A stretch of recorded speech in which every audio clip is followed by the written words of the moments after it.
Well, good morning. Good morning. Welcome back. Welcome back live and in person. Good morning. I like my yellow on yellow. You girl finally had to get her nails done. I was out here looking crazy. But I hope everyone had an amazing last week. I hope you enjoy your Wisdom Week. I think some good ones came. I know Friday, my bad, Friday. Friday was a lot. I don't even want to talk about it. But we're back, and I hope last week you got some good gems for Wisdom Week. But today we are back, and I hope you also had a great weekend. I hope you had a great weekend. So before we dive too deep, I have two announcements. The first announcement is you are invited to our next empowerment session. When I say our, I'm talking about inspirational trailblazers. So what I'm going to start doing for the next couple, maybe for just the third quarter, inviting, opening up. So it is available right now on Eventbrite. If you go to Eventbrite, you will see our link, and the link will have um, all the information. Once you register, you will get the Zoom link. It's Wednesday evening. So if you are free, unfortunately, the recording is only available for the members of Inspirational Trailblazers. But you are able to join, be a part of us, ask questions, get all the knowledge, information, insight that you need that's going to help you. This is going to be the focus on the second quarter of, that's second quarter, the second half of 2025, and having you to reevaluate your vision boards. So some people already did vision boards. And I know what I'm hearing from a lot of people. This is the reason why I started to do vision boards a lot different. But a lot of people will do a vision board, go to these big events in January, and then they'll forget about them, right? So this is going to be a way for us to do a check-in and see, are we actually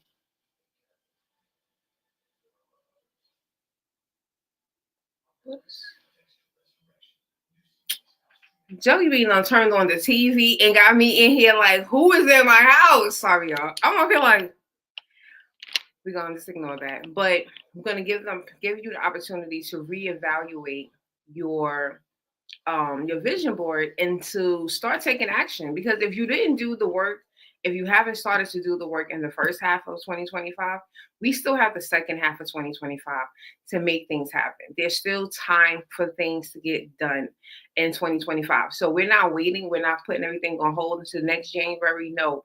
So if that's something that you need, if whether you started a vision board or you have not, if you both of them are available, you can definitely come. We're going to be focusing on building a virtual, right, a digital vision board. So we're going to be using Canva, and things like that. One second, because the noise is loud. Hold on.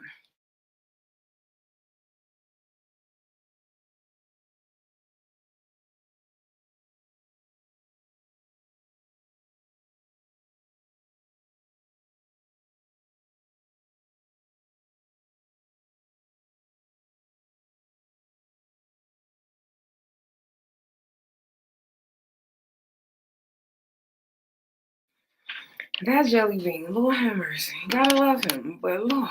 But yeah, so register. The link is down in the description, whether you're on Facebook, you're on YouTube. Click the link, come and join us, have a good time. It's going to be 6:30 p.m. Central Time. So 7:30 Eastern, 5:30, 4:30. Y'all figure that out for your time zone. I know sometimes we have other people in other countries that are watching this video as well. So it's 6:30 Central Time so that you will know. But yeah, so that's like the big announcement that I have for this particular week. Now, let's talk about today's topic. So, many of you know I am single, right? I have a book that God had me to write back in 2018. I released it in 2019. It's called Dear Single in Love. Dear Single in Love, I know I haven't done as much work as I'm supposed to as far as like working with singles, working with people that are really starting to do their healing work in their season of single. And so, as always, I like to go through a process first to help me to help you. Because so often people will ask me, Tanisha, I don't know, what I'm supposed to do. What does healing look like? We spoke about this about 2 weeks ago. What does healing look like? And healing does look very different for so many people.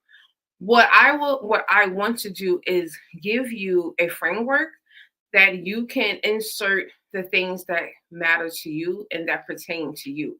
You don't have to do the exact same way. Now, today I'm going to talk to you about how I did use ChatGPT, a part of this healing tool, because one, I do have a therapist. So all disclaimers, I have a therapist, but reality, I cannot just reach out to my therapist all day, every day.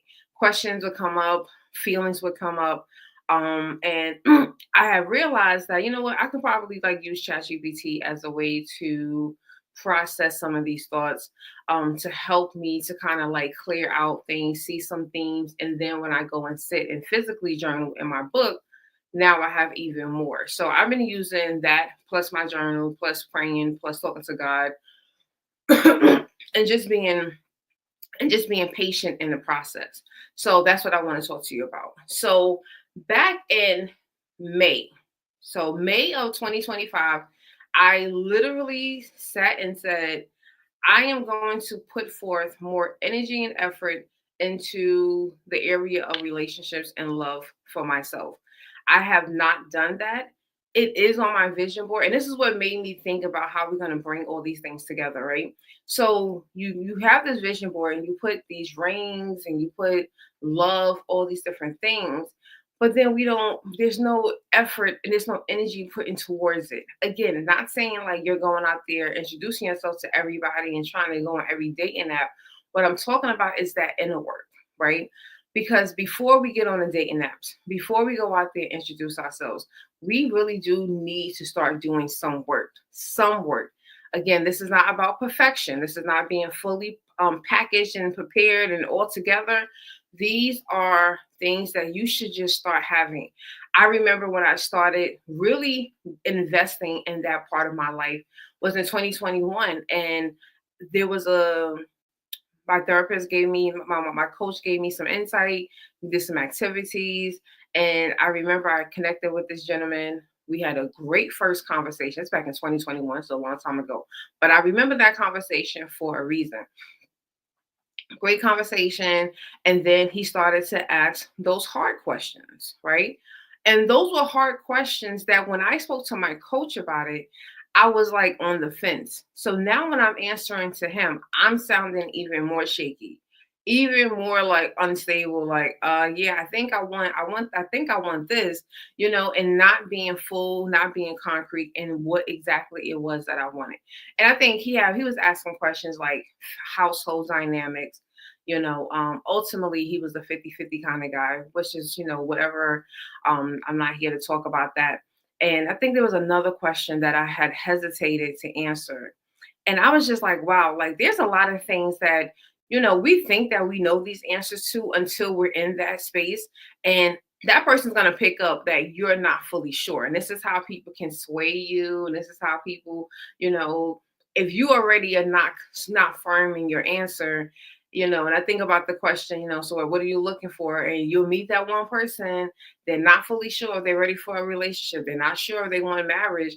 And then you come across someone and he's fully sure about just going with the flow. And now you end up just going with the flow. And now you hurt your feelings. And now you're angry 6 months later because you're in a situationship and you're not in a committed relationship, right? So these are things that I want to help you to start having like firm conversations. So back in May, I don't know where I got this question from. I don't know if it was someone on social media, but the question that I asked ChatGPT was because I also use ChatGPT. So if you don't use ChatGPT, yeah, certain questions that you're going to ask ChatGPT is not going to be able to give you as much answers or as much insight, but I actually use it, so it's kind of like well versed in knowing who I am. So I said to ChatGPT, be brutally honest and tell me about me and my love life. And when I tell you, It read me for filth. Okay. But it highlighted things that I needed to work on. And I'm going to copy this and I'm going to put this down in the chat because you also might want to have that conversation and might want to ask ChatGPT, you know, what is it that it sees about your relationships, right? Um, sorry, I gotta type it out because my phone is not. Oh, I know why. Tell me about, and I should have had this. All right, so this is the question. This is the prompt that I put into ChatGPT. And this is a prompt that you can put in there as well. So for me, this is what it told me. Like you crave deep, soulful connections, but you also fear vulnerability. 100% true. You're powerful and intimidating, even when you don't mean to be. Okay.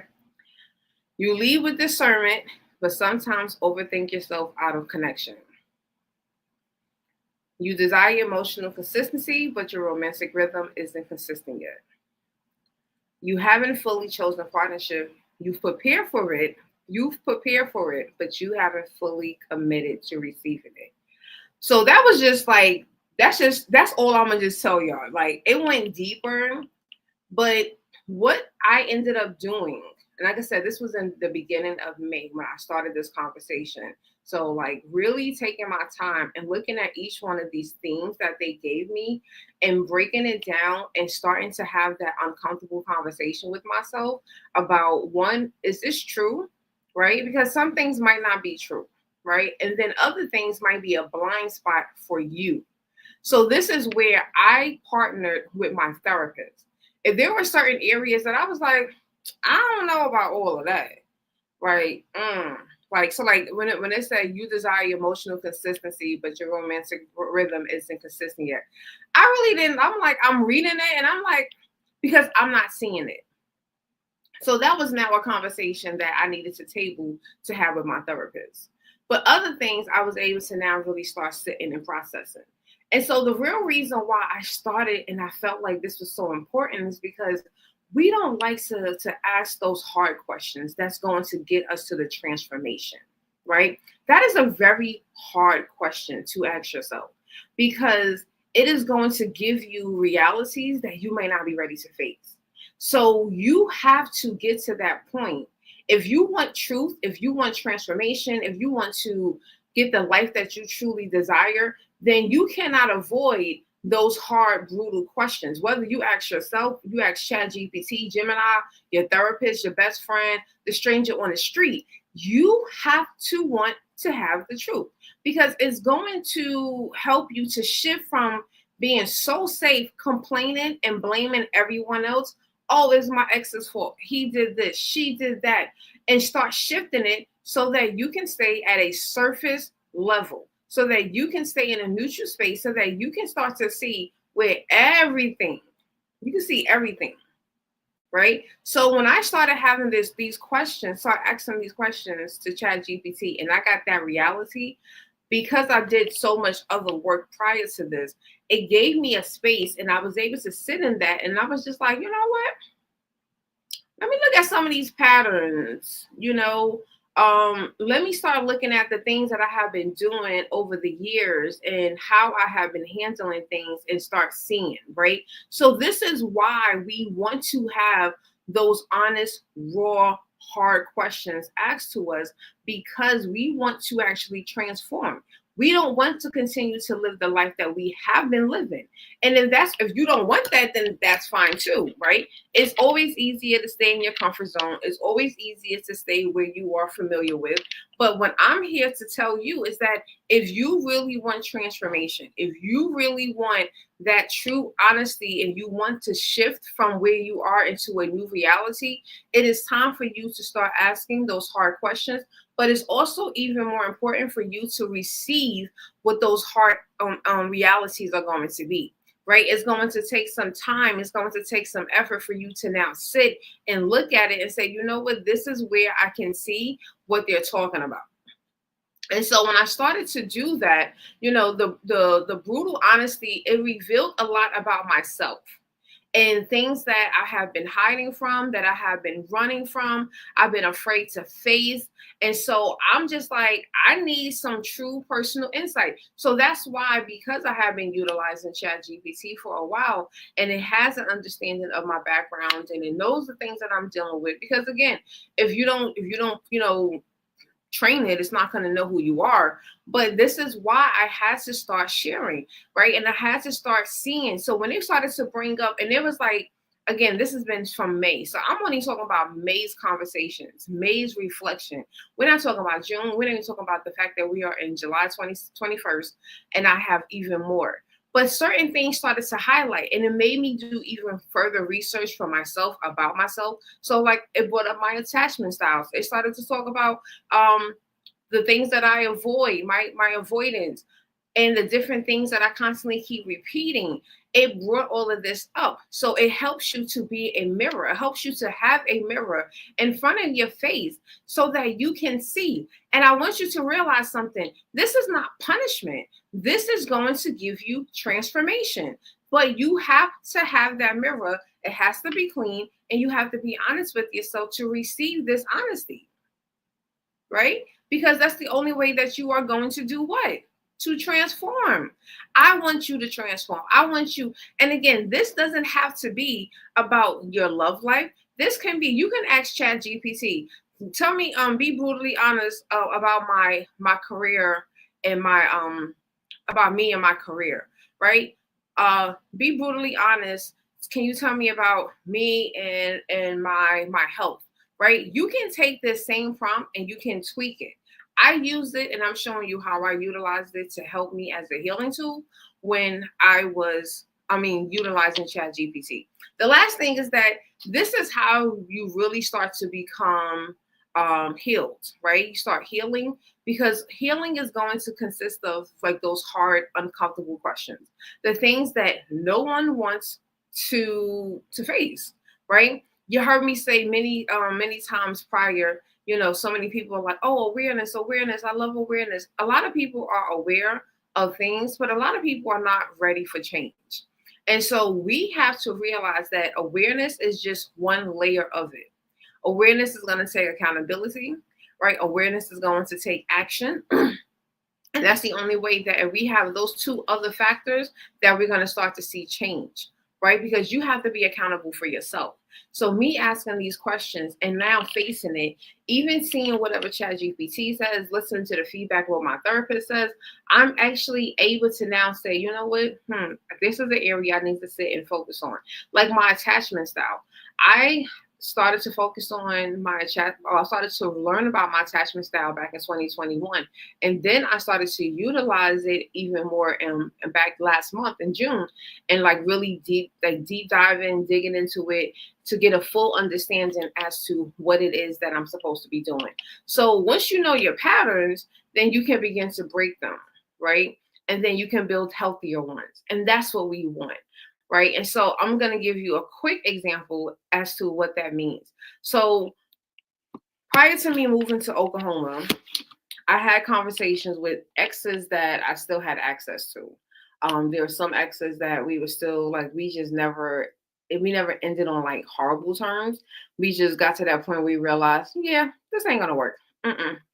And so one of my exes came to me, and we didn't deal with each other since 2016, like on like a personal, intimate level, since 2016, maybe 2017. And we had a conversation in 2023. And this man told me that he's never felt like I liked him. He's never felt like I was attracted to him. And he told me whys, right? He told me the whys. And these are the things that I wish that you would have done. And these are the things that, and again, these are never conversations that were had when we were in a relationship.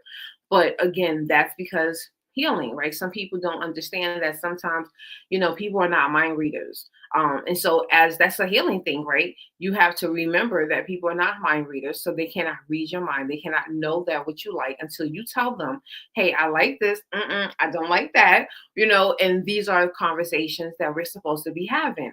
So this person, I didn't know. I'm totally oblivious. I'm thinking that this person is just, mistreating me, treating me bad. But this person has energy and motives because he's also feeling like I don't love him and I don't care about him and I don't want him in my life. So from that, I started to make sure that I affirmed. Like, so if there was anyone that I was attracted to, anyone that I was interested in, I started to verbalize that. I started to affirm them, right? Because some people with that ex particular, it seems like words of affirmation is probably his love language, right? So he didn't know anything about love languages, or so many people don't believe. I don't believe in these types of things, but these things are important. So when people say to me, "Oh, I don't believe in love languages," but then you don't know how to articulate to your partner that your love language is words of affirmation, and you want to hear them say that you're handsome. You want to hear them say that they love you and that they desire you. You need to communicate that. But that's also now an awareness of this person does not know their own love language. And so now I started to implement that. I started to share, I started to verbalize it a lot more. Now, again, when we first meet someone, yeah, we tend to do that, but it starts to fade away once that commitment is in. They're locked in, I'm locked in. I don't need to continue to do this, but that's something that I realized I did need to continue to do. I do need to continue to do. I plan to do this whenever I am in a relationship. I plan to tell my person that I want them, I love them, I care about them, I miss them, I desire them, I want a hug from them. Like, I'm going to make sure that I do that because I had to learn something. So we went several years, 2016 to 2023, right? So much confusion between two people because I'm carrying things too about this relationship and about this connection that I have to heal from. And so here it was in 2023. I now have to go back and start to implement new things because of new things that came out from that one relationship, on top of whatever I had to overcome in previous times as well. So this is the reason why we have to have these brutal conversations. You have to ask yourself these raw, hard questions. This is why you have to do it. It's so imperative.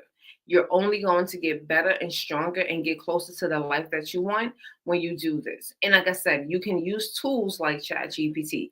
I just like ChatGPT because it throws things back at you. So now you can start like, oh, and if you have a therapist, you can work with a therapist. If you have a coach, you can work with a coach. Now you can say, you know what, I did this, and then I have something to go into that session.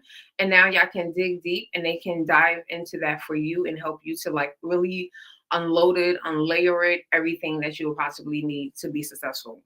So I'm sharing this to help you. And if this is something that you want, definitely join Wednesday session, empowerment session. Like I said, down below is the Eventbrite. It's completely free. Only things that you will not have access to the recording, but it is completely free. But I'm gonna give you some of these hard questions, and I already have one for love, and I'll probably just do one for like career, because again, I want to help you also get to your purpose, right? The purpose of all of this is to get you to a life living with purpose, on purpose. And that includes being with your purpose mate, doing things that you're supposed to be doing purposefully, and just going out there and just being fully purpose driven in every aspect of your life. So that is something that I want. So again, make sure you go down to the link, register, and I'll be back here tomorrow, 7 a.m. Central Time, as always, so that we can have another conversation. So until then, have an amazing Monday. Be great out there and have an amazing day on purpose with purpose. I'm your girl, Tanisha Shanae. Have a great one.